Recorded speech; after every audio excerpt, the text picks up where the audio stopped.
Littérature. La romancière japonaise Ayako Sono dans nos murs.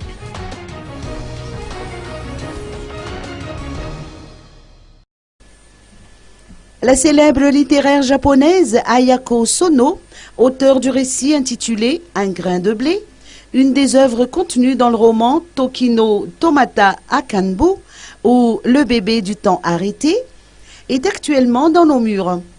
Ce récit de 700 pages relate la vie de la sœur japonaise Yoshiko Endo. Il fut un temps, effectivement, où cette religieuse travaillait en tant qu'infirmière missionnaire à la clinique Ave Maria d'Antirabe. L'écrivain japonaise organise une représentation à l'IFM d'Analakel jusqu'au 29 novembre prochain. Elle est également attendue à la clinique Ave Maria d'Antirabe du 13 novembre au 13 décembre. C'est la même raison, donc なぜ戻ってこられたんですか？戻ってきたんですよ。医者と一緒に来ました。医者のグループと一緒にそしてそれからマスコミがいます。週刊誌ですね。週刊誌はあれね、やっぱり2、30万発行してるんですよ、今来てる人が、会社のは。それから産経ニュースペーパーっていうのが来てますね。それがやっぱりよく分かりませんけど、2、300万コピー売ってます。でそういう人たちのマスコミと一緒に医師団との仕事を見せるために来ました。そしてフォローしてるんです、患者のあとどういうふうに良くなったかと子どもたちです。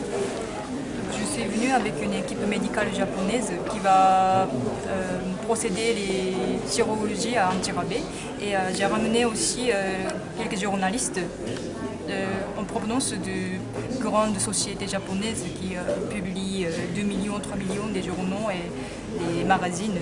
Donc je veux montrer aux presses japonais la situation ici, les chirurgies, les activités de l'équipe médicale et ils suivent aussi les patients après avoir eu les opérations. Juste une dernière question, pourquoi avoir choisi les illustrations de Teikishi Miyoshi pour le livre? なぜその本の絵に三好さんの絵を選んだんですか？それは日本では新聞社が決めるんです。はい、たくさんの絵描きの中からこの人の絵を描け、小説の絵を描けるかどうか新聞社が決めるんです。Au Japon, c'est la maison d'édition du journal qui décide de l'artiste. Parmi beaucoup d'artistes, donc c'est eux, c'est la société qui a décidé de prendre le. 編集権って言ってね、編集する権利を新聞社は有してますから、どういういい作品になるか、言葉とそれから文章と絵と一緒になっている。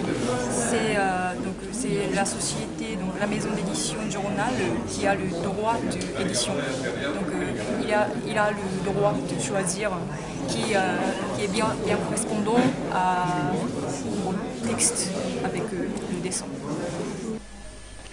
Ayako Sono est arrivée sur le sol malgache le 8 novembre dernier, accompagnée d'une équipe médicale japonaise à laquelle prévoit d'opérer des enfants présentant une fente labio-palatine à la clinique Ave Maria pendant 2 semaines.